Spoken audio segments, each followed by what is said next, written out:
Muy buenas tardes. Le invito a que vaya abriendo su Biblia en Hebreos 4:12, por favor. Hebreos 4:12. Seguimos con la serie Examinando nuestro corazón y hoy voy a tocar un tema que he titulado Los pensamientos y las intenciones del corazón. Voy a leer Hebreos 4:12. Usted me sigue allí. Dice así: porque la palabra de Dios es viva y eficaz,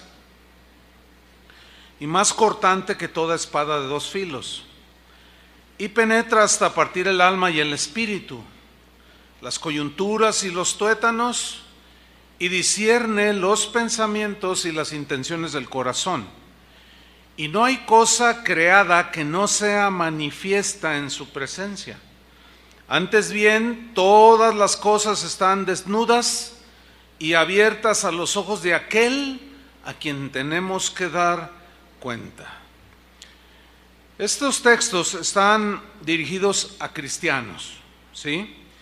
Y el texto nos está dando una advertencia que es la siguiente: no existe nada en nuestro corazón que Dios no conozca, todo lo conoce. Y el propósito del texto es que entendamos que si Dios conoce todos los pensamientos y las intenciones de nuestro corazón, no lo podemos engañar a Él, no le podemos tomar el pelo.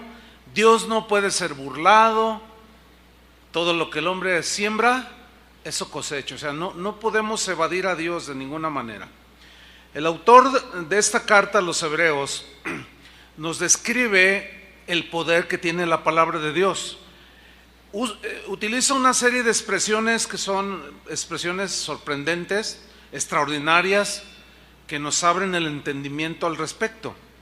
Y hay 7 características que menciona el escritor de los Hebreos acerca del poder de Dios. En primer lugar, tenemos que la palabra de Dios es viva.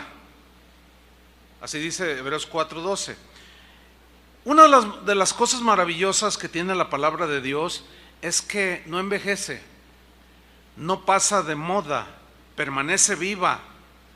Viva para todas las personas en todas las épocas pasadas, presentes y las por venir.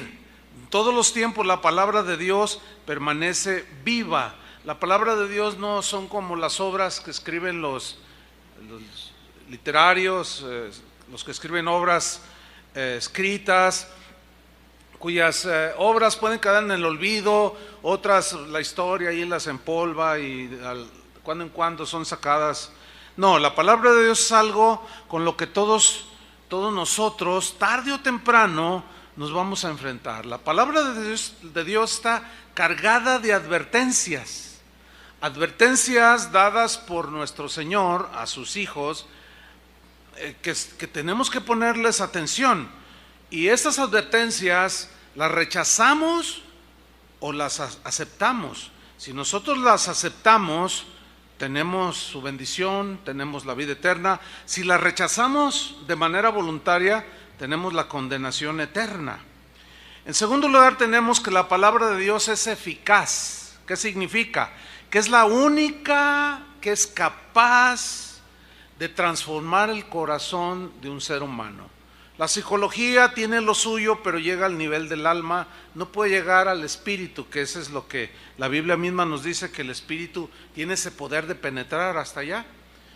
Entonces, si queremos nosotros cambios genuinos, tenemos que obedecer la palabra de Dios, porque ella es eficaz, produce la vida de Dios, produce el carácter de Dios.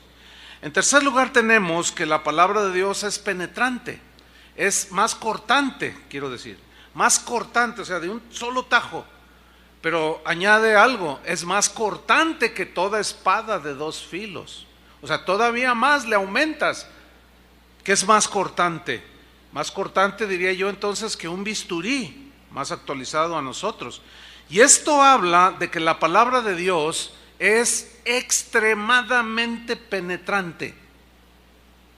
Cuando alguien como usted aquí en esta tarde se expone a la predicación de la palabra, esta va a penetrar hasta lo más profundo.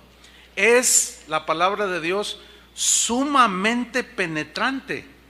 Pero viene una pregunta aquí: ¿hasta dónde puede penetrar la palabra de Dios en un ser humano?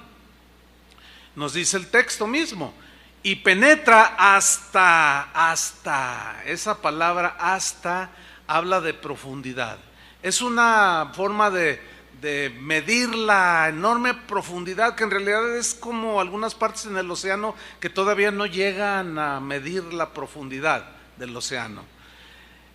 Profunda, sumamente penetrante. ¿Hasta dónde? Hasta lo más profundo, hasta partir el alma y el espíritu, hasta hacer esa división del alma y el espíritu. La Biblia utiliza la palabra griega psique, refiriéndose al alma, y generalmente se refiere a la vida. Todos los seres vivos tienen psique o vida física, pero el ser humano tiene el neuma, o sea, el espíritu, que es un distintivo exclusivo de los seres humanos. Y esto nos permite, la conjunción de alma y espíritu es la que nos permite pensar y razonar, mirar más allá de lo terrenal y poder mirar a Dios, pensar en nuestra eternidad, reflexionar. Y los animales no tienen esta capacidad, solo los seres humanos. Razonamos, ellos no pueden razonar. Por ejemplo, los animales no piensan en su eternidad, ¿sí? Nunca se ha visto a una manada de leones adorando a Dios. Nunca se ha visto a ningún animalito postrado adorando a Dios. No, porque ellos no razonan en ese sentido, pero nosotros sí, y es para nosotros la palabra de Dios. Y en quinto lugar tenemos todavía una descripción de hasta dónde puede penetrar. Dice que hasta las coyunturas, que son las uniones de nuestros miembros en el cuerpo, son las articulaciones. Pero luego sigue, ahí no se detiene, dice, llega hasta los tuétanos, que es lo que está dentro de los huesos, la médula, lo que está ahí. O sea, está describiéndonos el poder que tiene la palabra de Dios para penetrar el corazón de las personas. Ahora bien, eso tiene el poder la palabra de Dios, porque eso es lo que dice, que es eficaz, tiene poder y está viva. El problema radica no en Dios, que nos quiere bendecir, que nos quiere salvar, que nos quiere perdonar, que nos quiere transformar. El problema está en la actitud que tiene el corazón de la persona que escucha la palabra de Dios. Puede rechazarla o puede abrazarla, puede creerla o puede menospreciarla, y la decisión que cada quien tome es la que va a determinar su eternidad. Ahí está la oferta de Dios, Él da su palabra. Ahora, a nosotros los cristianos se nos está diciendo y enseñando de ese poder de la palabra de Dios, porque dice enseguida el texto que penetra hasta las coyunturas y los tuétanos y discierne, dice, esa sería la sexta característica, discierne los pensamientos y las intenciones del corazón. Ahora, aquí la palabra que resalta es discernir, discierne. La palabra de Dios discierne. Críticos es la palabra griega que se traduce por discernir. De ahí se deriva la palabra criticar. Pero esta palabra críticos, que se traduce discierne los pensamientos, describe todo aquello que se relaciona con el juzgar de Dios. Él es el único que tiene ese poder y esa capacidad, puesto que solo Él es el único que puede conocer nuestros más íntimos pensamientos. Él es el único que puede conocer las inclinaciones, las intenciones y los pensamientos del corazón. Por tanto, solo Él puede juzgar de esa manera. Nadie de nosotros tiene esa capacidad.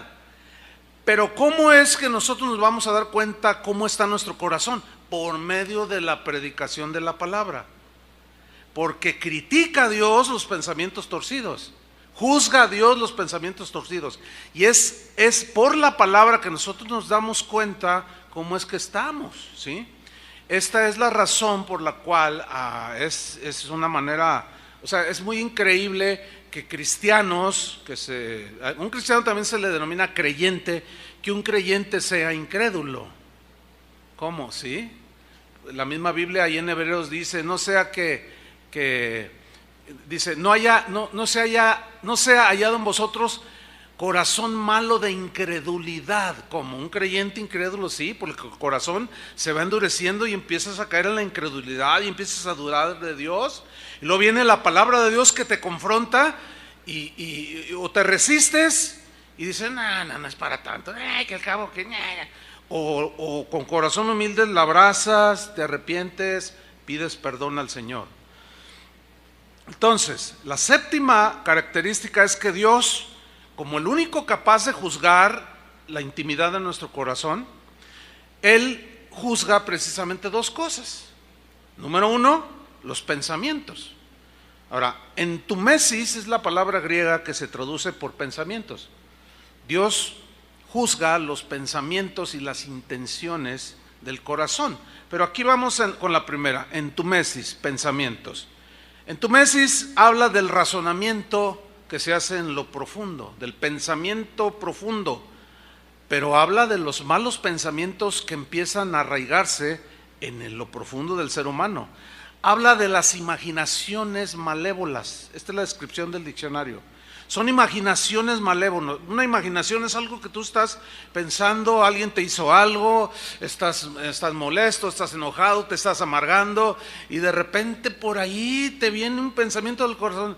Y si me lo encontré ahorita se atravesara y voy manejando, le echo el carro encima y digo que fue un accidente. O sea, empiezas a maquinar malévolamente. Eso es a lo que se refiere esta explicación. Habla de los sentidos de toda clase, ¿sí? Pero enfatiza los sentimientos de toda clase, pero sentimientos que son negativos, como el rencor, la amargura, el resentimiento, etcétera, etcétera, pero que se vuelven intensos.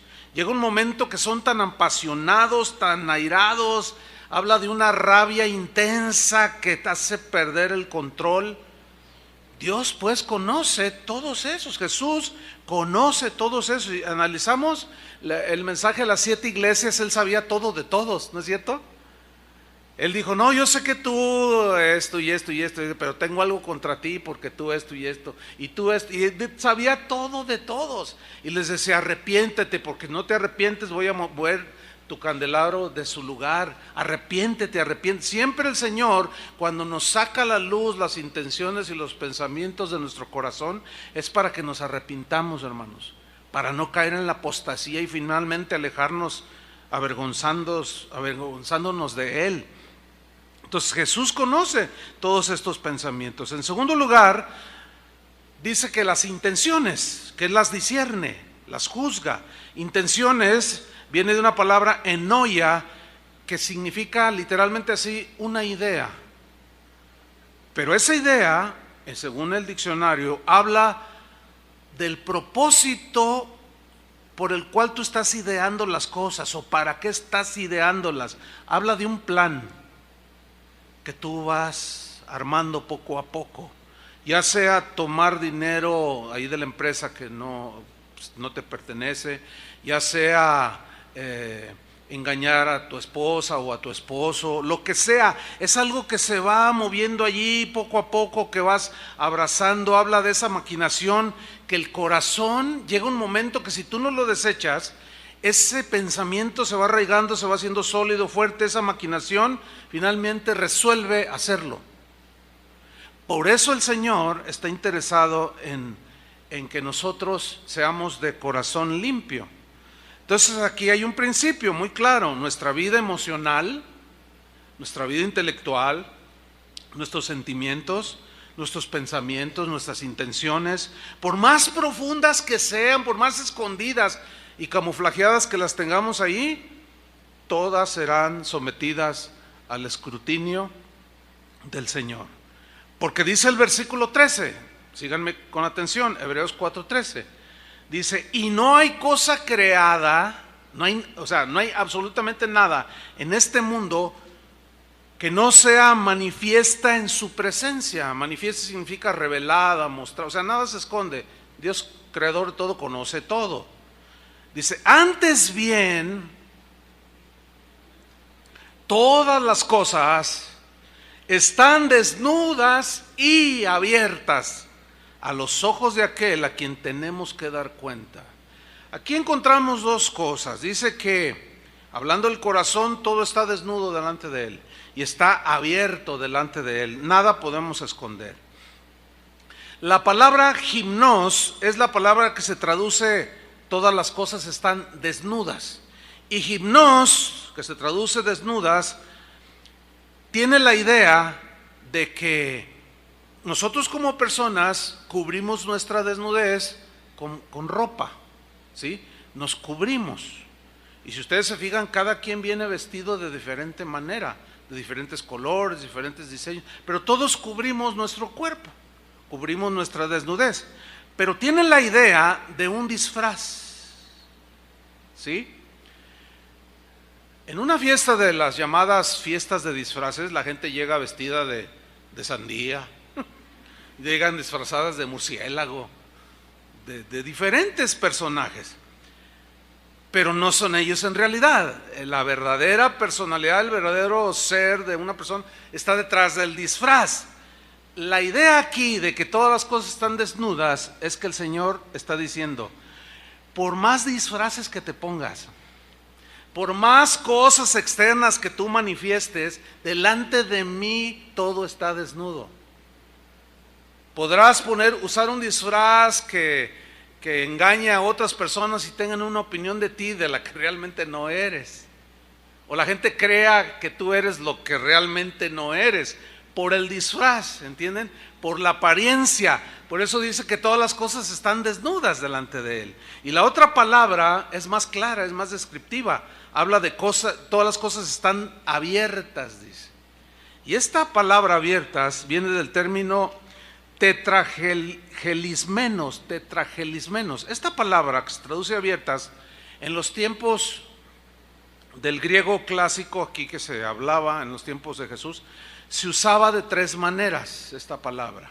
La primera manera en la que se usaba para describir algo era un término que usaban en referencia a la lucha libre, a los luchadores grecorromanos, y quiere decir agarrar al contrario de tal manera que lo deje inmóvil. O para que usted lo entienda, están dos luchadores y uno toma al otro y le aplica la tapatía. Así son los luchadores.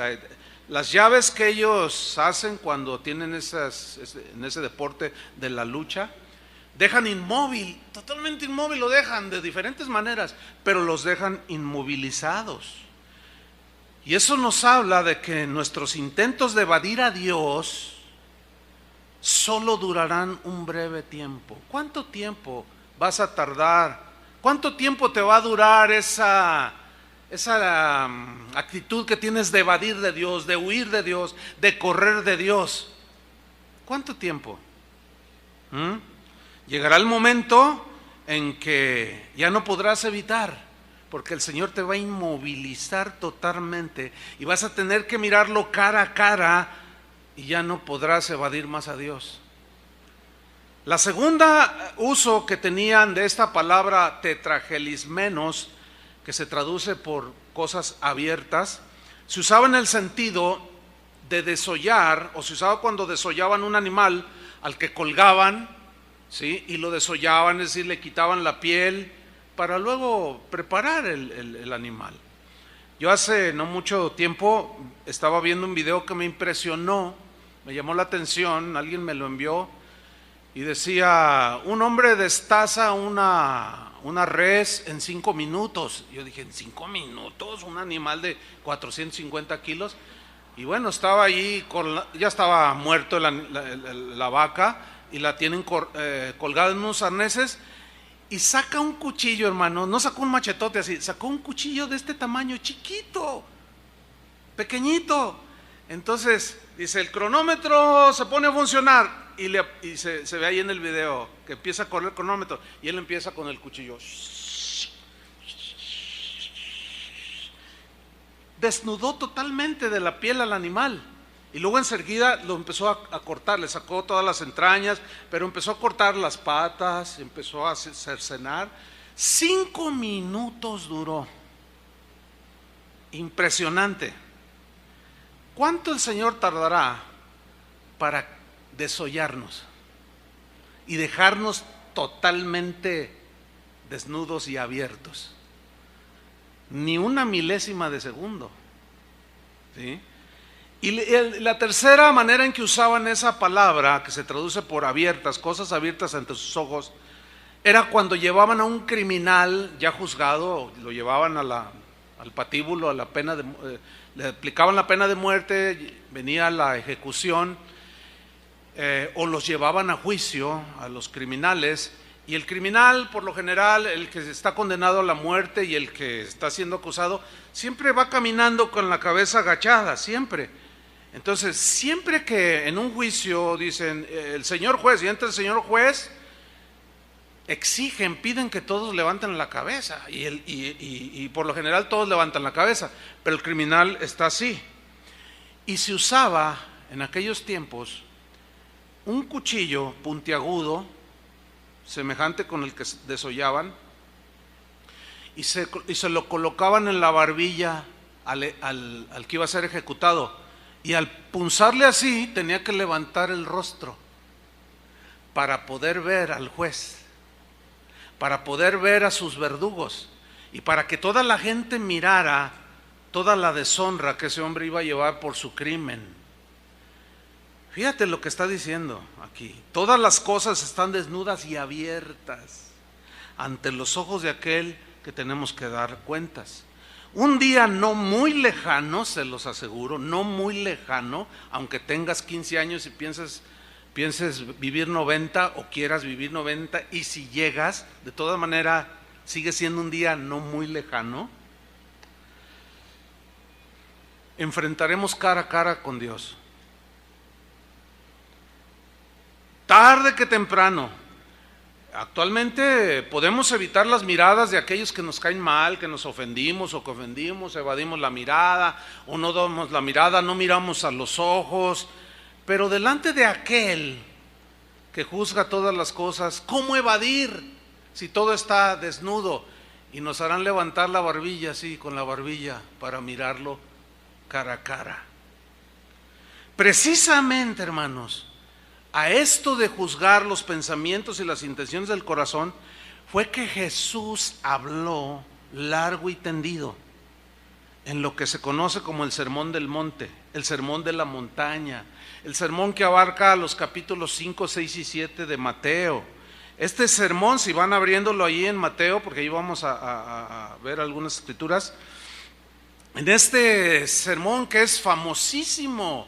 ¿Quién no ha escuchado las bienaventuranzas? Bienaventurados los pobres en espíritu, bienaventurados. Sin embargo, este sermón, hay muchos cristianos que lo evaden, hay muchos cristianos que le dan vueltas, hay pastores que en su vida han predicado un solo sermón sobre las enseñanzas del Sermón del Monte, sobre estas palabras tan memorables que salieron de la boca del Señor Jesús.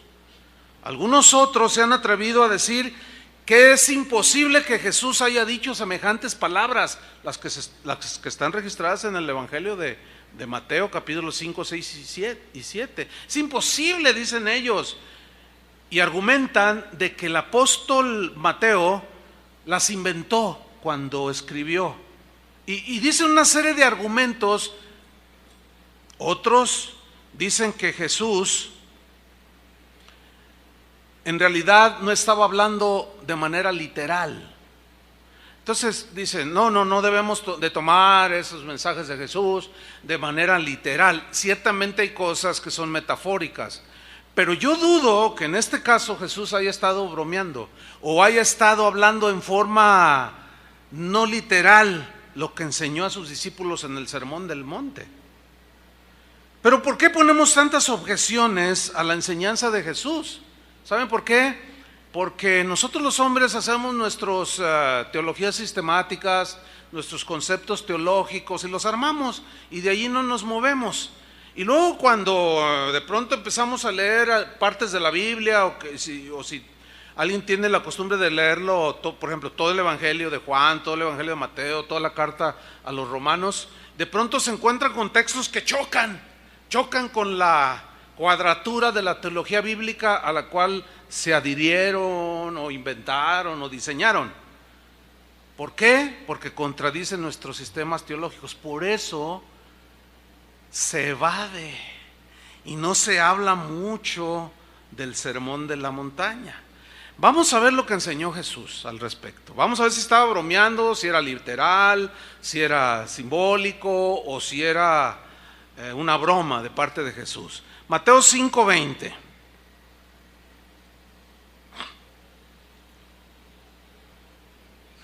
Dice Mateo 5:20, porque os digo, ahora acuérdense, estaba hablando a sus discípulos. ¿A quiénes les estaba hablando? ¿Cuántos discípulos de Jesús son en esta tarde aquí o se consideran discípulos de Jesús? ¿Hay alguno aquí? Bueno, estamos incluidos ahí.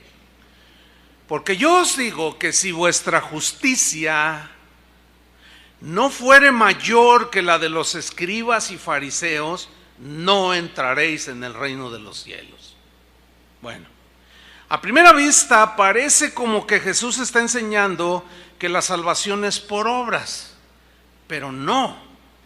Él va mucho más allá de las obras explícitas que hacemos los seres humanos. No, lo que Jesús va a enseñar y está enseñando y enseñará en los restos de este pasaje es que Él se va a enfocar en la fuente donde salen los malos pensamientos, las intenciones malévolas que nacen del corazón, ¿sí?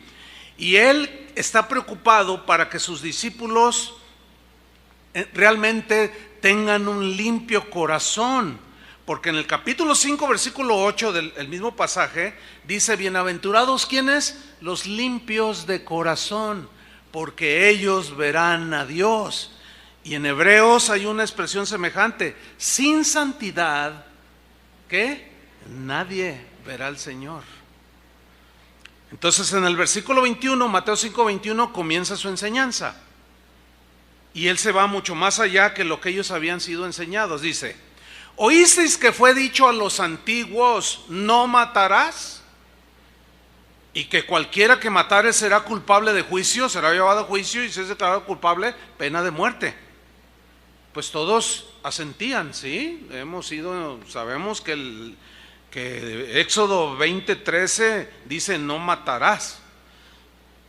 Pero luego dice en el versículo 22, pero, ese pero marca la diferencia.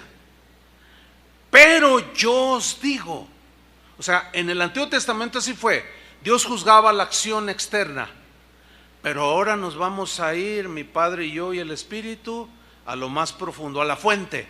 Pero yo os digo que cualquiera que se enoje contra su hermano será culpable de juicio. ¿Qué es eso? Cualquiera es cualquiera. Te incluye a ti, a mí, a los apóstoles, a los que estaban ahí, a todos, cualquiera que dice ser discípulo de Él. Que se enoje contra su hermano será culpable de juicio. Esta es una prohibición total hacia el enojo. Va directamente hacia la fuente, a las intenciones del corazón. ¿Sí? Jesús se refiere aquí a la ira, al enojo que permanece después de la ofensa. Es el enojo de la persona que por alguna razón está herida y abraza con rabia ese enojo y lo mantiene vivo. No un día, sino dos, no 2 días, sino 2 meses. No 2 meses, sino un año, 5 años, 6 años, 10 años. Y eso crece y crece y lo cultiva y lo alimenta. ¿Saben cómo alimentas el resentimiento? Cada vez que tú se lo cuentas a alguien, lo estás alimentando. Es como una planta, lo estás regando y crece y crece y crece y crece. A ese enojo al que Jesús está diciendo, será culpable de juicio. ¿Ah? Y Santiago, que fue hermano de nuestro Señor Jesús, él dijo que en el enojo del hombre Dios no obra la justicia de Dios. Es imposible.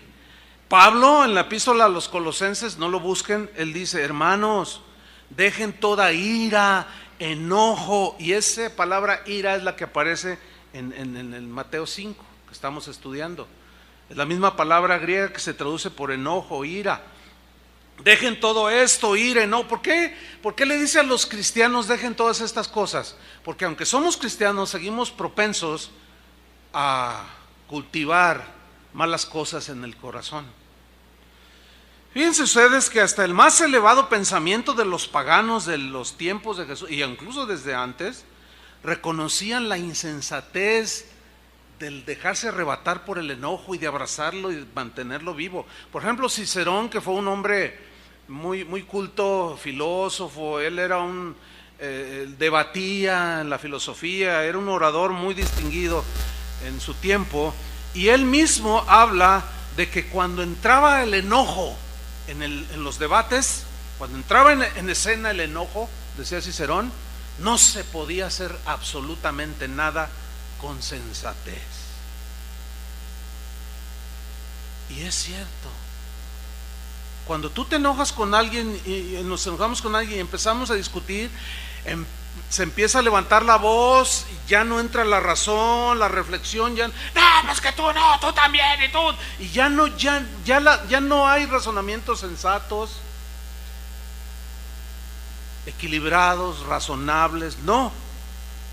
Séneca, filósofo romano, decía, refiriéndose al enojo, en este sentido, al que se refirió Jesús, dijo, el enojo es una locura, porque te hace cometer locuras. En el caso de un cristiano, es una locura tan peligrosa que te puede apartar de Dios al final de tu camino. Esa es la advertencia de Jesús.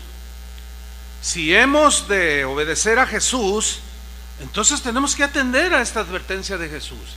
Ese enojo que cultivamos, que no olvidamos, ese enojo que se niega a pacificarse, cuando él había dicho, bienaventurados los pacificadores, ese enojo que busca la venganza y en cualquier momento que se le presenta, oye, que fulano, si supieras de fulano, y empiezas y sigues regando tu enojo, tu disgusto.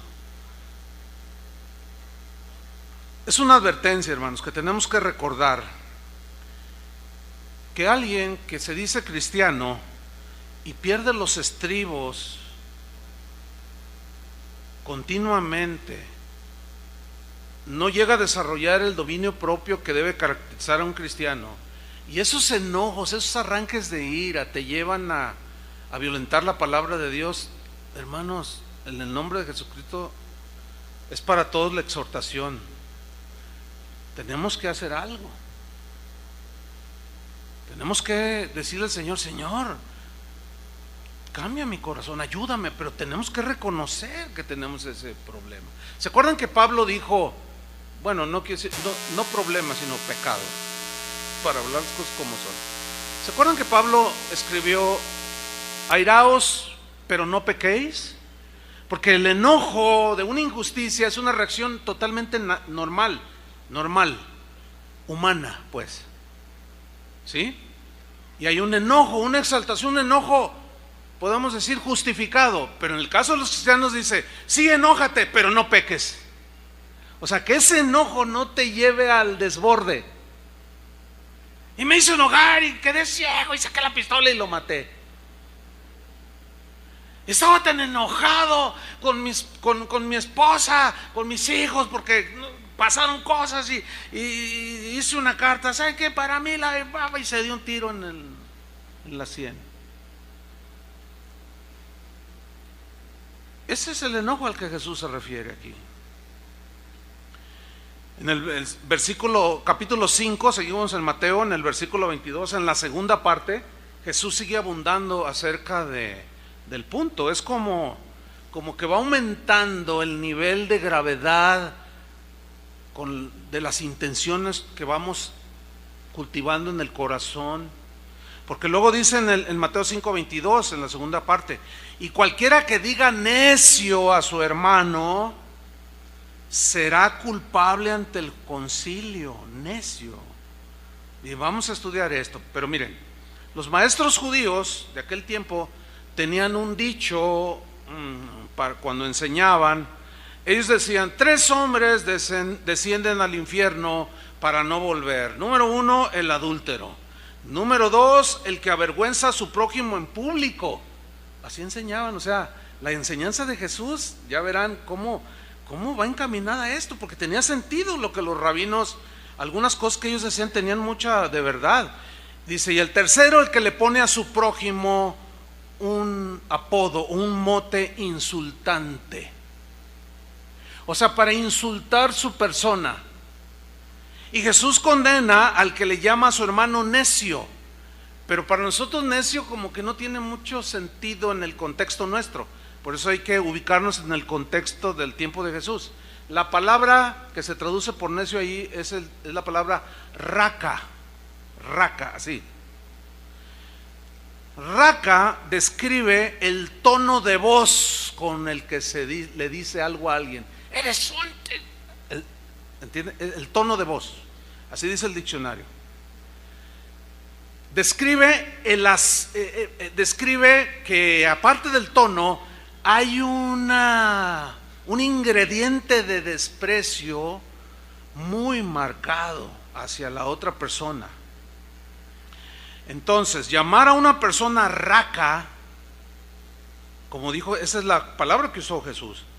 Llamar a una persona raca era llamarle un idiota, pero sin sentido, pero en un tono despreciativo, burlesco, descalificativo, ¿sí? Es llamarle tonto, imbécil, pero el tono, ¿entiende? El tono y el desprecio con el que se dicen las palabras. Cabeza hueca, el tono y la actitud con la que se dice. Eso es lo que Jesús está condenando aquí. Hace un tiempo atrás alguien me mandó un video y me dijo, pastor, escucha esta predicación. ¿Por qué? ¿Tiene algo especial? Escúchala. Bueno, en un momento tuve tiempo, la empecé a escuchar, estaba haciendo otras cosas, todo lo que estaba enseñando el pastor estaba bien. Él estaba hablando de cosas doctrinales. Entonces él estaba dando su posición respecto a un tema que él estaba desarrollando.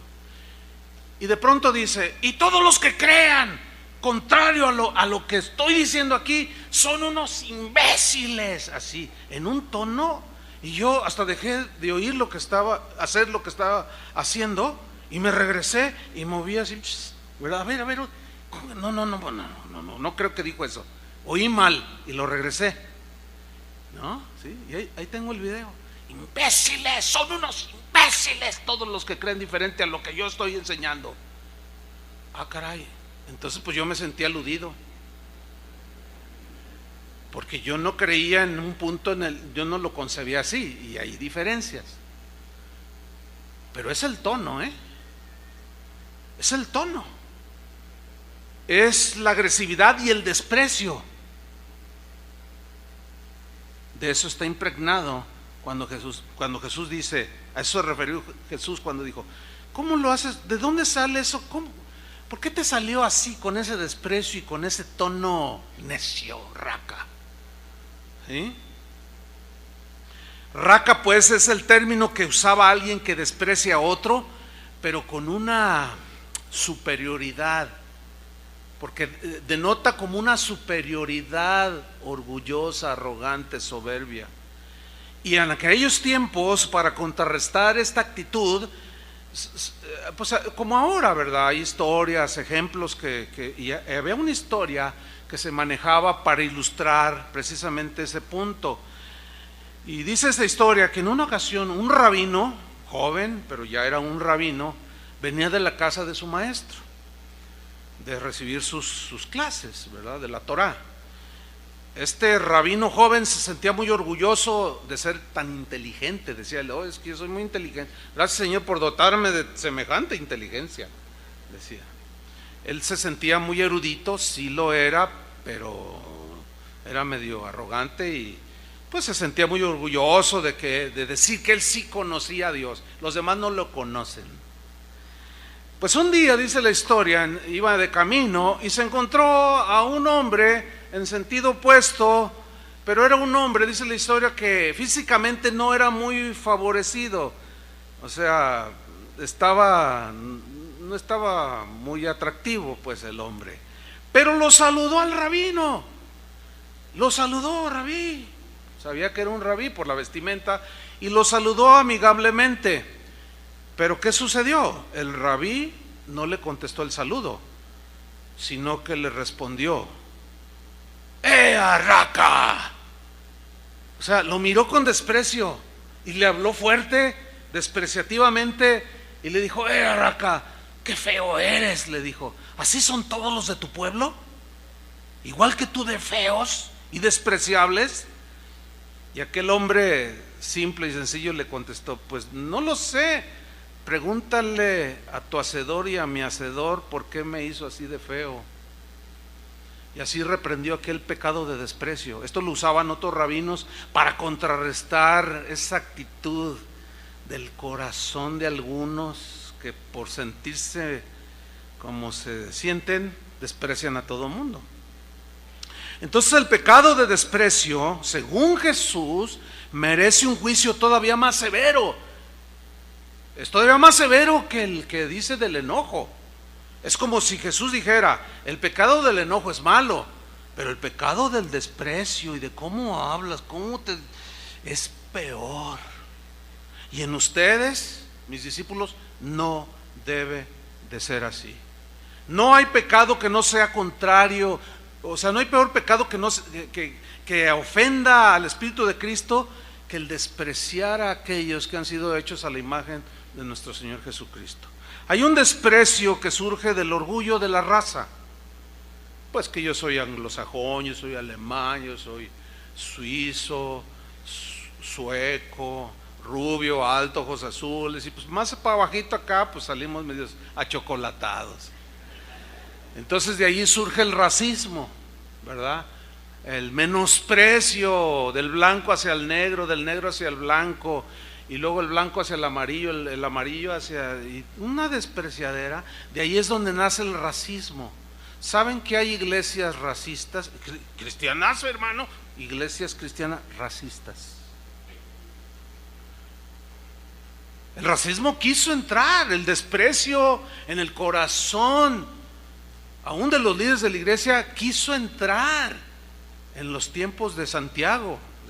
Que dijo: cuando ustedes vean que entra alguien con un vestido muy lujoso, un hombre pues rico, con anillo y todo, y tú le dices: pasa, siéntate aquí junto a mí, ¿verdad? Y luego entra uno sencillo, ¿verdad? Con unos tenis marca Tato, bueno, esa es una marca de aquí de Guadalajara, con unos o guaraches de ahí de San Juan de Dios, así en su vestimenta pues humilde, sencilla, y le dice: siéntate tú por allá. Dice: hacéis acepción de personas y cometéis pecado. Eso es un tipo de racismo, de segregación. Dice: no. ¿Saben, hermanos, que hay sistemas teológicos? No los voy a mencionar para no crear controversia, pero en algún momento usted lo descubrirá en sus estudios. Pero hay sistemas teológicos, gente que dice que es cristiana, que son nacidos de nuevo, que son racistas. ¿Sabe que hay sistemas así donde los negros, por ejemplo, no son bien vistos? Donde no destaca ningún negro como de raza negra como uno de sus teólogos. No existen, no hay. Qué extraño, ¿no? Como si los negros no tuvieran tanto y en ocasiones hasta más inteligencia que un blanco o un achocolatado como nosotros. Y eso es lo que está juzgando el Señor, hermanos, ¿entienden? Eso es lo que el Señor está queriendo que nosotros entendamos, porque Él discierne los pensamientos y las intenciones del corazón. Mire, le voy a contar algo que a mí me pasó en una iglesia en Centroamérica. No voy a decir ni la iglesia ni el país, porque luego no, acá no somos así. ¿Por qué mencionó nuestro país? Centroamérica, nada más. Se me acerca una familia, un hombre grandote, rubio, de ojos azules, una mujer también así alta, rubia, de ojos azules, con una chica pues igual que ellos, bonita la muchacha, unos 22 años. Dice: pastor, por favor, mire, hable con nuestra hija. ¿Sobre qué? Bueno, si el pastor está de acuerdo, porque pues yo no soy el pastor aquí, yo no voy a violar un principio, le corresponde al pastor. No, ya le pedimos permiso. Dijo: bueno, a ver si, y ya me hace una señal el pastor: sí, está bien. Bueno, ¿cuál es el asunto? Es que mire, pastor, le insistimos a nuestra hija que piense bien con quién se va a casar. Yo le dije, bueno, sí, que sea cristiano, que ame a Dios, que sea trabajador, etcétera. Dice, no nos referimos a eso. Es que él se quiere casar, mire, con aquel. Y era un negro. Yo le dije, pero, ¿y? Dice, no, que piense que sus hijos, mis nietos, cabe la posibilidad que nazcan negros. Yo no quiero negros. No, hermano, mira, se me enchinó la piel así, pero de enojo. Pero no el enojo que lleva a pecar, sino del celo que te produce un enojo, pero ahora sí que es santo, para acomodar las cosas, pero con dominio, ¿no? Dominio. Y dije, oiga, ¿usted es cristiano? Soy diácono de aquí, me dijo. Le dije, no puedo creerlo, no puedo creer. Usted me está diciendo que no quiere un yerno negro. Ahora, si tú mirabas al negro, estaba bonito. De verdad, mi esposa lo conoce. Mira, tenía el pelo bien bonito, bien rizado. Imagínatelo, negro con ojos verdes. Estaba guapísimo el tipo. De verdad. Y yo le dije, oiga, pero, claro, yo no hice mención de eso, ¿no? Pero le dije, pero es que yo no, mire la Biblia, no. Y que se enoje, se da una media vuelta y se va. Entonces, el negrito vino conmigo y me dijo, yo sé lo que te dijeron. Estaba bien triste. Y dice, mira, Chuy, yo amo al Señor, yo tengo temor de Dios, pero ellos me desprecian. Finalmente no se casó con él. Él se casó, por cierto, con una mexicana. Bueno, pues quizás somos menos racistas, no lo sé. Pues se casó con una mexicana. Pero hermanos, hay un desprecio que nace del orgullo de la raza. Hay un desprecio que surge de la posición económica, por el dinero, produce un orgullo. Hay un desprecio que viene del conocimiento, de la intelectualidad, y no deberíamos de ver nunca con desprecio a nadie por quien Cristo murió. No. Y eso es a lo que Jesús se dice, no digas raca, no digas necio a nadie. Versículo 22, en la última parte del texto dice, y cualquiera que le diga fatuo, o sea, a su hermano, ¿quedará qué? ¿Expuesto a qué? No, pero eso no es literal, dicen algunos. Estaba bromeando. Yo no creo que Jesús estaba haciendo algo alegórico aquí.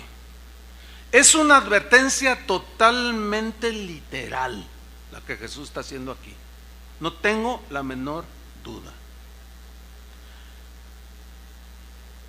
Ahora, para nosotros fatuo, bueno, pues quizá no tenga la connotación que tiene en el original. Moros es la palabra que se traduce por fatuo.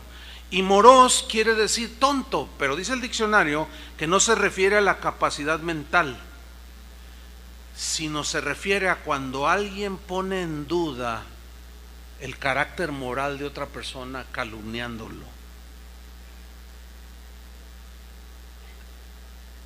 O sea, a nadie digas fatuo, o sea, no agredas su integridad, su reputación, su vida, diciendo mentiras por tu enojo que tienes ahí. Ni se te ocurra.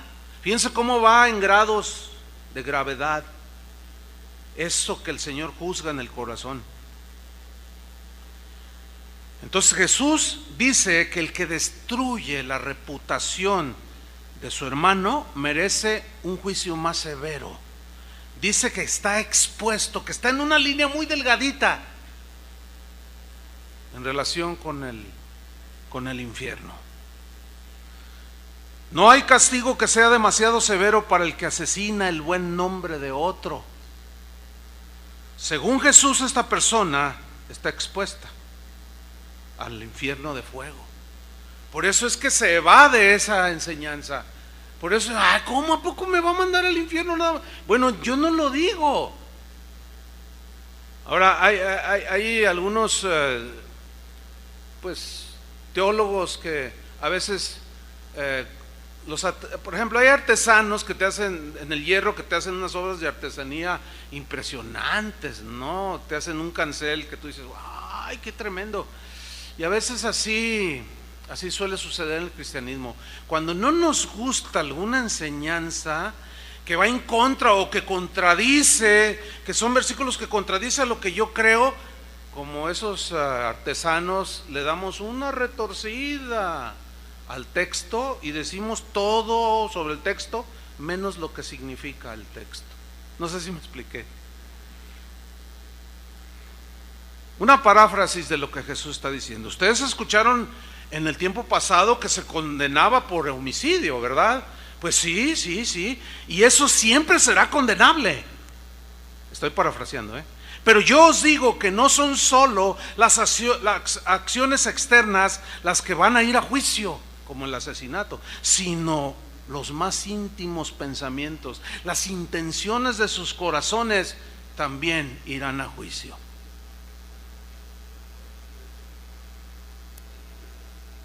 Entonces, si la ira que permanece es mala, el hablar agresivo, despectivo es peor, pues el que destruye y agrede en su integridad a una persona, pues es el peor de todos.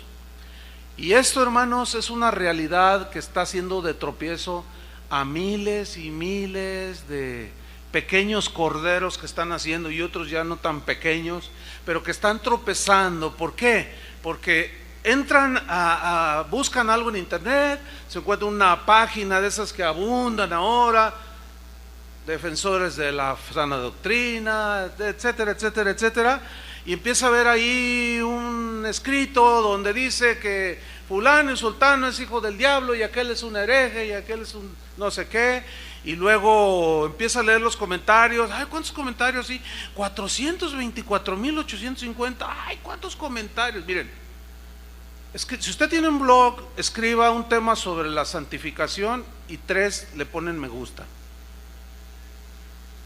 Escriba atacando la reputación de alguien o algo que le dijeron de alguien. Usted ponga allí, derrame toda su amargura en su blog y diga cosas agresivas contra otras, y va a ver cuántos seguidores agarra.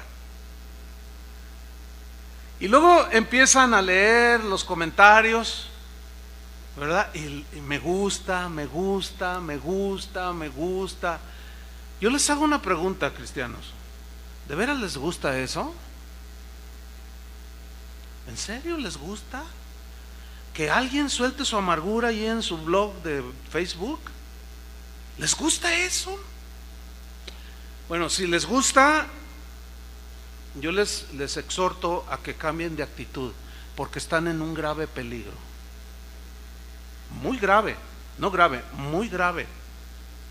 Yo he leído comentarios que, como decimos aquí en México, hasta se rayan la mamá.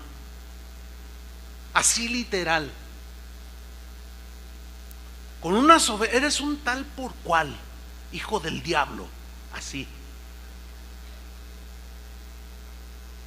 Y luego no falta el comentario equilibrado. ¡Hey, calma, hermano! Somos hermanos. Tú cállate, tibio.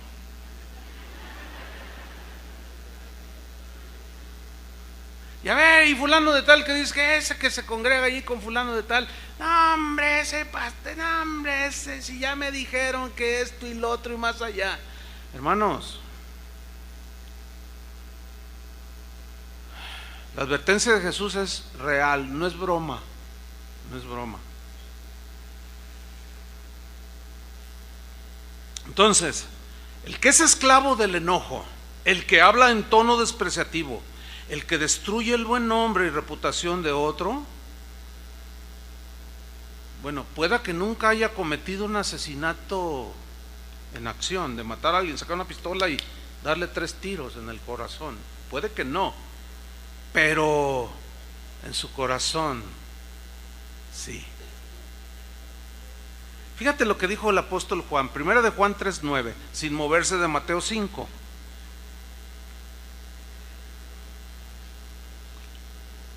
Primera de Juan, capítulo 3, en el versículo 11. 1 Juan 3:11. Miren cómo entendió Juan el mensaje de Jesús. Y aquí antes de leer, mientras lo encuentran, déjenme hacerle una reflexión. El apóstol Juan fue un discípulo de Jesús. Él escuchó el sermón del monte.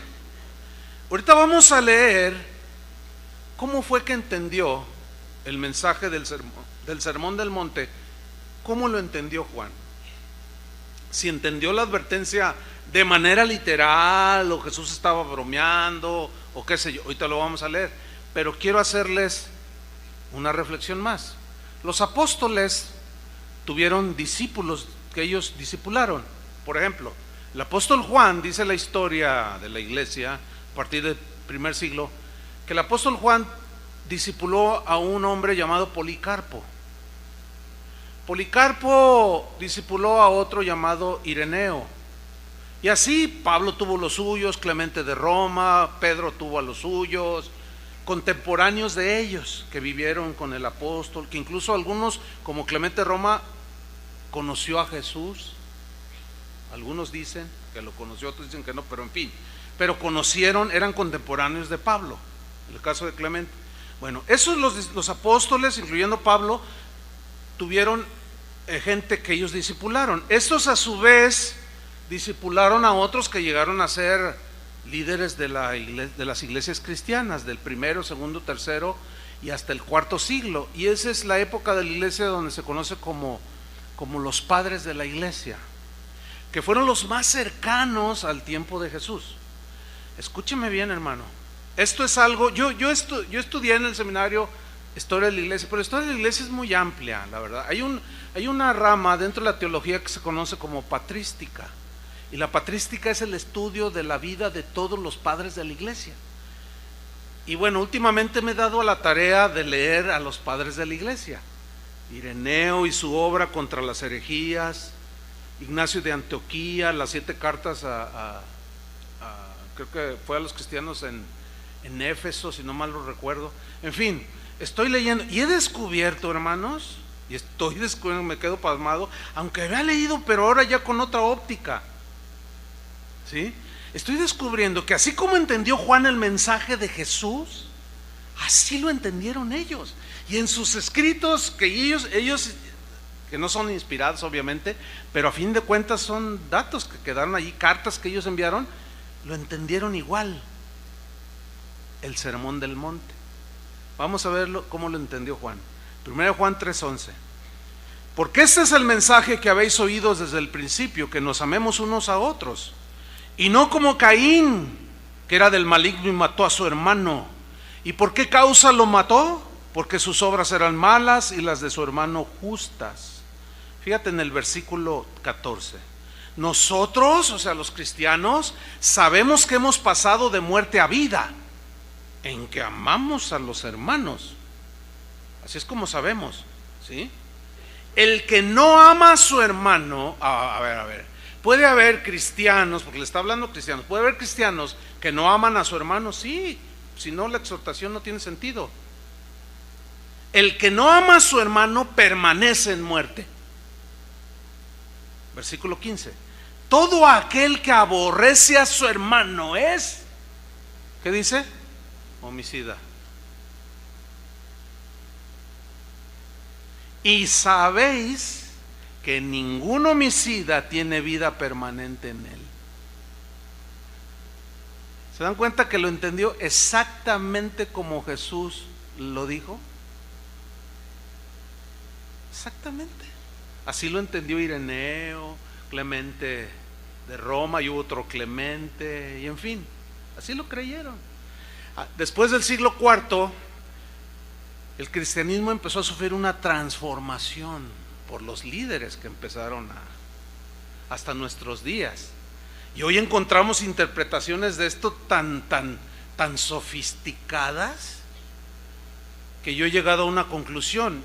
Yo creo lo que dijo Jesús, creo lo que dijo Juan y hasta lo que fueron los discípulos de los apóstoles. Es la prueba más contundente y confiable de que lo que dijo Jesús fue tal y como lo dijo.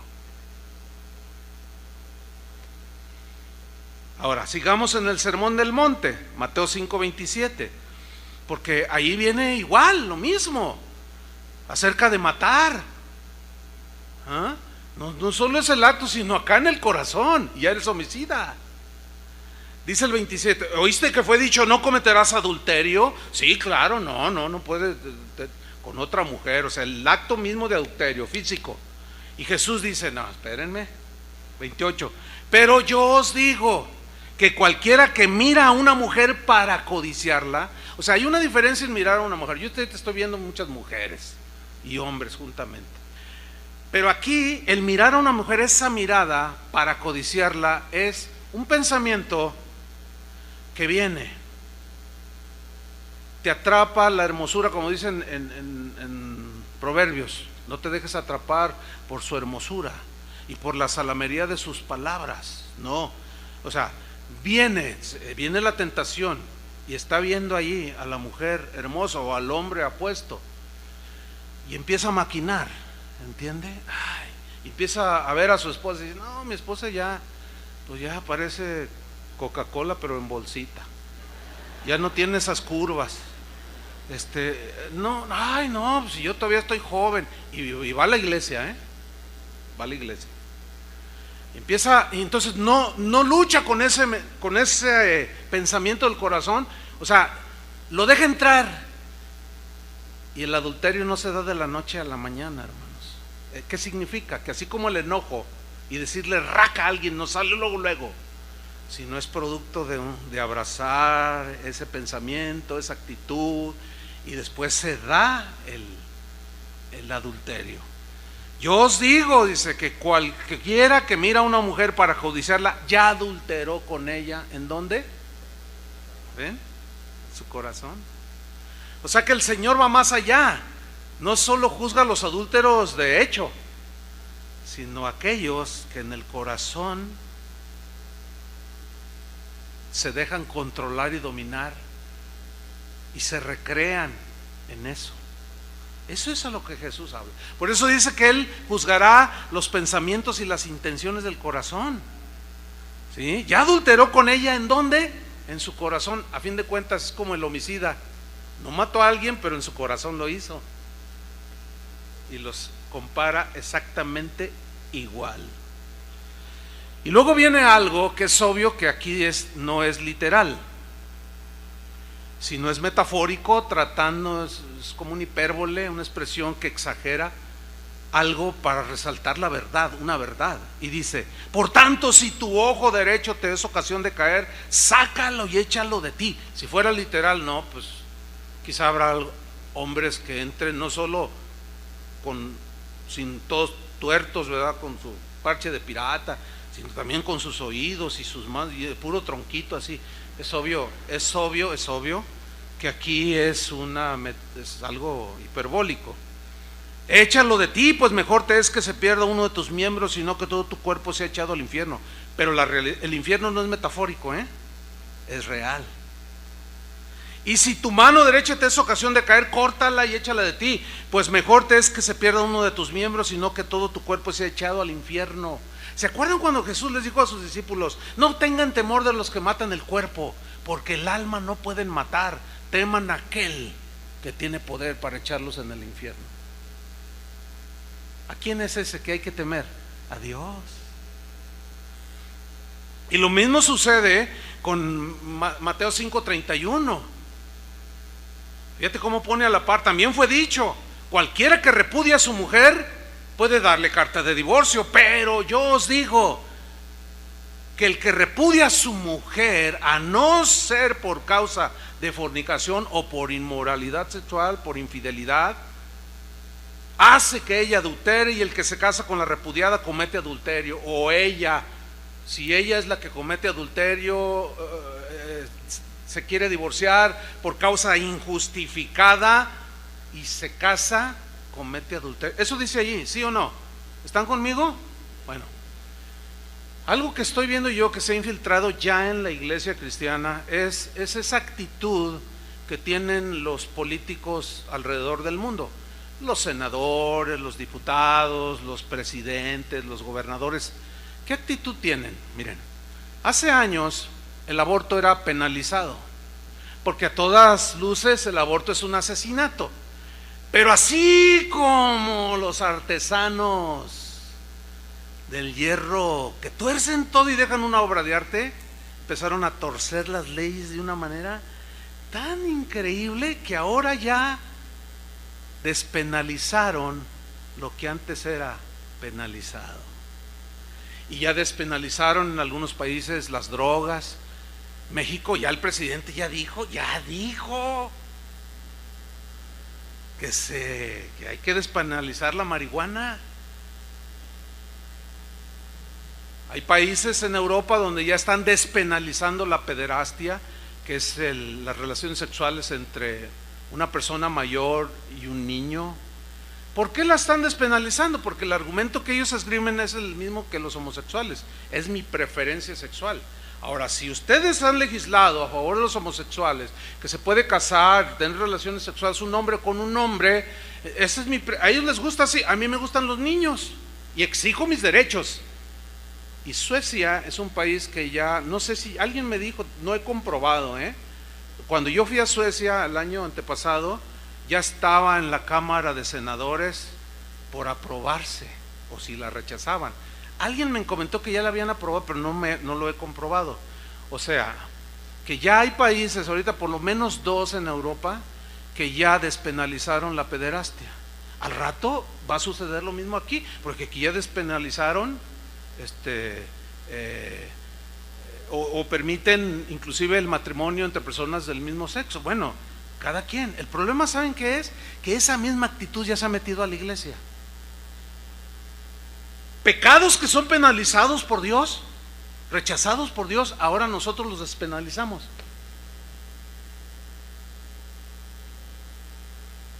Hace un par de años se armó una controversia porque a un pastor muy famoso le preguntaron que qué pasaba si un cristiano se suicidaba, se iba al cielo, se iba al infierno.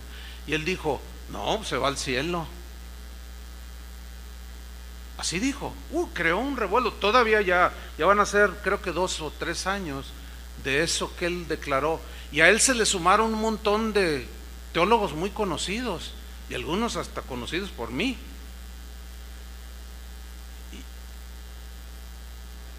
Lo que hicimos nosotros fue pausar y para meditar el tema, porque es un tema real. Ahí está el tema. Pero a medida que escudriñamos textos como estos, no podemos despenalizar lo que el Señor ha penalizado. ¿Me explico? No podemos.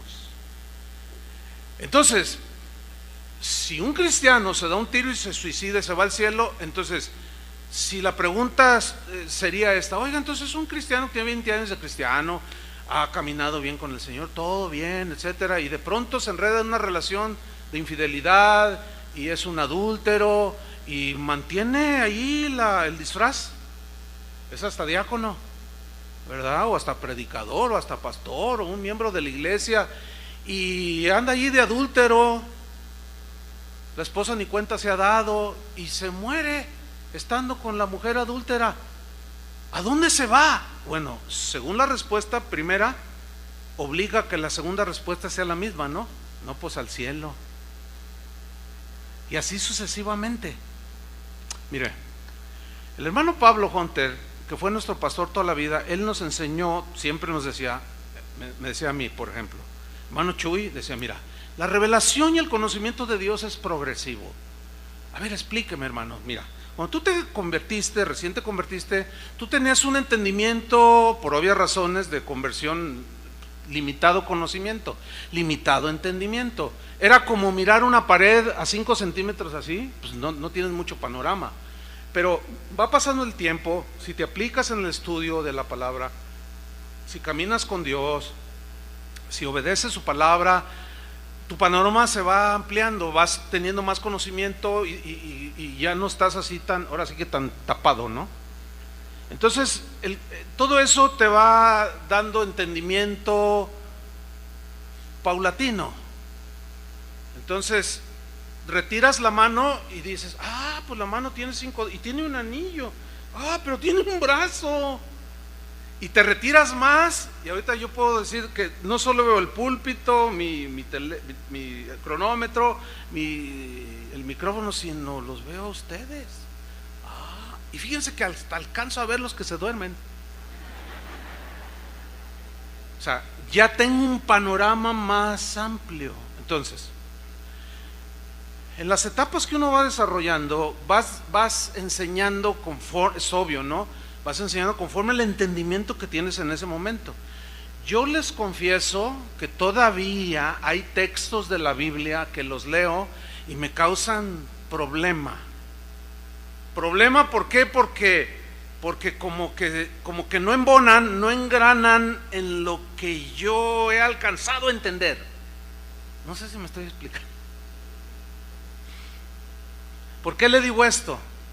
Porque yo reconozco haber enseñado cosas que me faltó quizás más profundidad, más entendimiento, pero ahora, después de 40 años de caminar con el Señor, perseverando cada día, confrontando las luchas, todo, pasando los momentos hermosos de ver gente crecer en el Señor, otros que se te echan encima, todo lo que tiene que ver con el ministerio.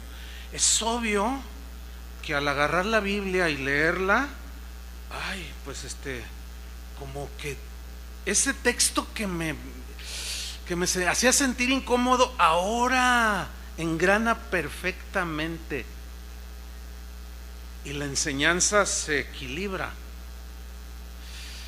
Por eso, recordando lo de Raca, de ese tono despreciativo, no debemos de despreciar a nadie. Un pastor amigo mío me comentó que un joven de su iglesia, de esos impetuosos, con ganas de conocer, en cuanto lo miraba, oiga pastor, tengo una pregunta, de esos que tienen mucha hambre, inquietos, todo, ¿no? Y dice, un día me dijo, oiga pastor, aquí está muy aplatanado todo. ¿Cómo es eso, mijo? Le digo, aplatanado. ¿Qué es esa palabra? Yo no la conozco. Pues todo aburridote. ¿Aburrido esto? ¿Cómo? ¿A qué te refieres? Sí, es que ¿sabe qué? Dice, mira, aquí hacen falta luces, guitarras eléctricas, tiene su pianito. Dice, y entonces le dice, es que usted ya está viejo. Escúchenme, usted ya está viejo. Dele chance a la sangre nueva. Oh, fíjate, usted ya está viejo. Desprecio.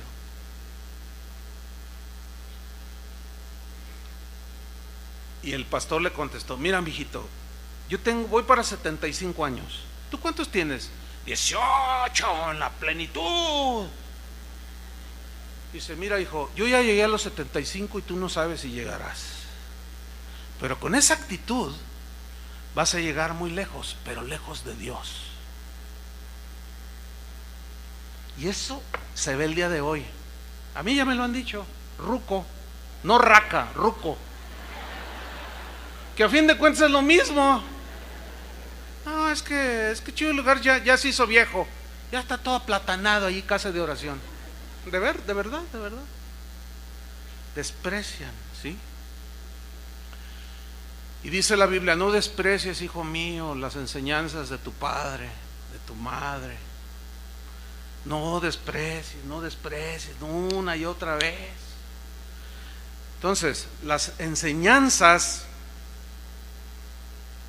van tomando más forma, eso es entendible. Cuando Jesús lavó los pies de los discípulos, Pedro le dijo, no me lavarás a mí. Le dijo, Pedro, si no te lavo no tienes parte conmigo. Entonces él le dice, lávame todo.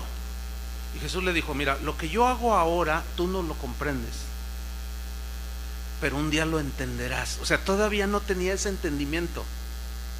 Entonces, cuando yo leo ahora, he leído no sé cuántas veces el Sermón del Monte, he predicado muchas veces, pero no sé qué está pasando ahora.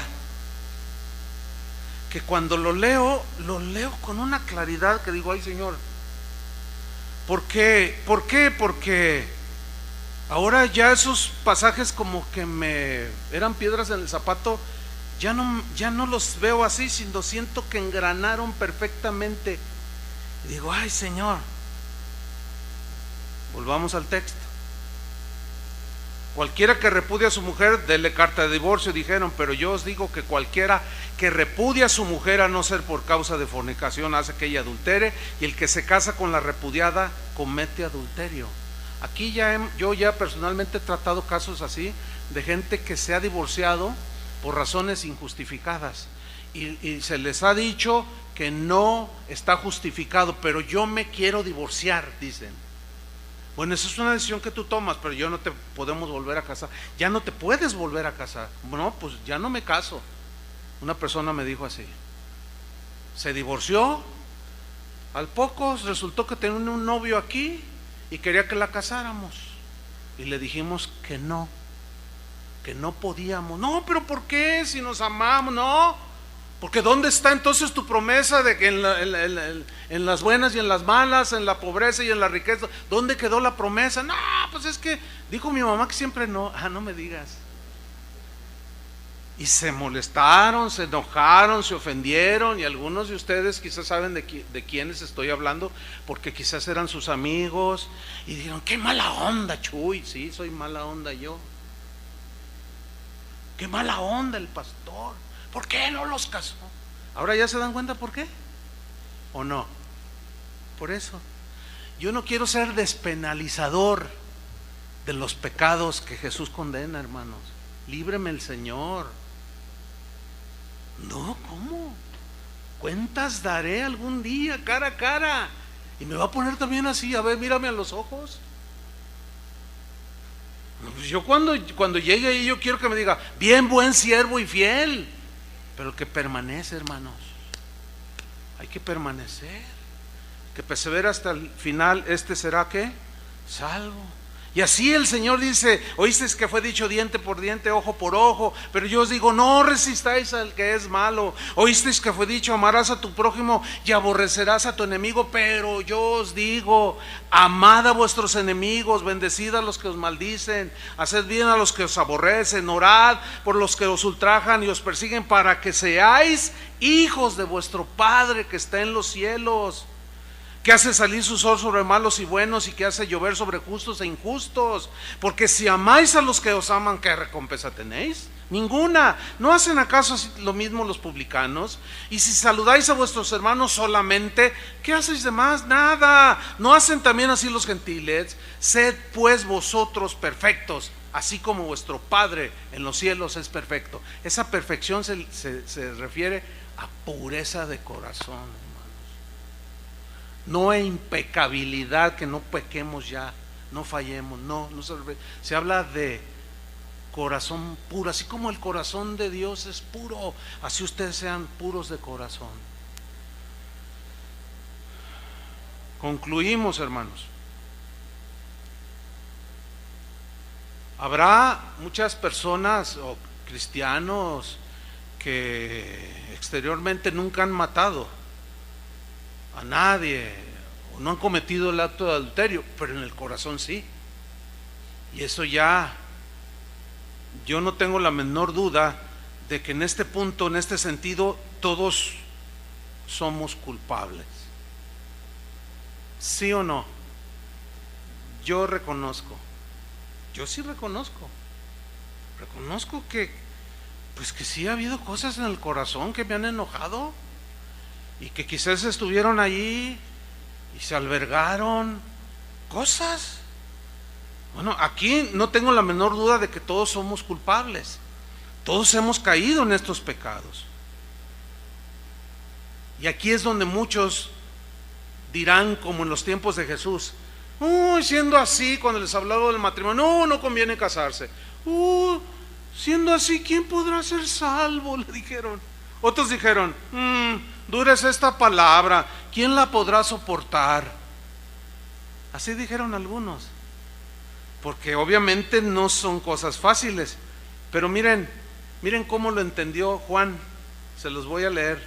En esto conocemos que amamos a los hijos de Dios, cuando amamos a Dios y guardamos sus mandamientos. Pues este es el amor a Dios, que guardemos sus mandamientos. Y sus mandamientos no son gravosos, dice. Wow. Aquí nos encontramos a dos tipos de creyentes. Los que dicen, no, qué duro, ay no, cuidado, estás en un riesgo, estás en un peligro tan tremendo de deslizarte y finalmente terminar alejándote de Dios y negar a Jesús. Y el que me negare delante de los hombres, dijo él, lo negaré delante de mi Padre. Ahí es donde tiene un engranaje perfecto. Cuando Jesús dijo en el mismo sermón, muchos me dirán en aquel día, Señor, Señor, yo hice milagros en tu nombre, sané a los enfermos, oré, hice milagros, hice esto y lo otro. Y yo les diré, nunca os conocí, hacedores de maldad. ¿Saben por qué? Porque hubo un tiempo en sus vidas que sí oraron, Dios los usó, ¿entienden? Y Dios hizo milagros, hicieron muchas cosas, pero hubo un momento en que algo pasó en sus vidas, se alejaron de Dios, lo negaron. Y él dijo, y en aquel día muchos me dirán, Señor, Señor, en tu nombre profetizamos, en tu nombre hicimos esto. Y yo les diré, ¿y ustedes quiénes son? Nunca los conocí, hacedores de maldad. ¿Sabes a quién se refiere? A los que terminaron negándolo aquí, que es lo que la Biblia define como la apostasía. ¿Cómo llega a ese estado un cristiano? Yo creo en la seguridad de la salvación. Nadie me va a cambiar ese concepto, está en la Biblia. Mientras yo permanezco al abrigo del Altísimo, nadie me toca, nadie. Mientras yo persevero en Cristo, en sus caminos, en su temor, ¿qué me separará del amor de Cristo? Nada. ¿Qué me arrebata de su mano? Nada. El que permanece en mí, yo permaneceré en él, y éste dará mucho fruto. El que no permanece en mí se secará y será cortado y echado al fuego. Yo tengo en mi casa un buen número de árboles. Ahorita son robles. Hay uno altísimo como de 15 metros. Hay de diferentes tamaños. Ahorita están frondosos porque tiran la hoja como en febrero, pero ahorita ya le salió una hoja, son unas hojas grandes. Están preciosos esos árboles. Y a veces el otro día estaba contemplando, ay, qué bonito era el viento, bien una sombra impresionante. Y de pronto, bueno, esto ya lo había notado siempre, pero y quiero investigar sobre eso. ¿Por qué? ¿Qué es lo que quiero investigar? Que me he fijado que está el tronco y las ramas y unas florecientes hermosas y otras secas. ¿Han visto esos árboles? Que tienen unas ramas que están secas. Bueno, si hay algún entendido aquí que luego me escriba, mira, pasa esto.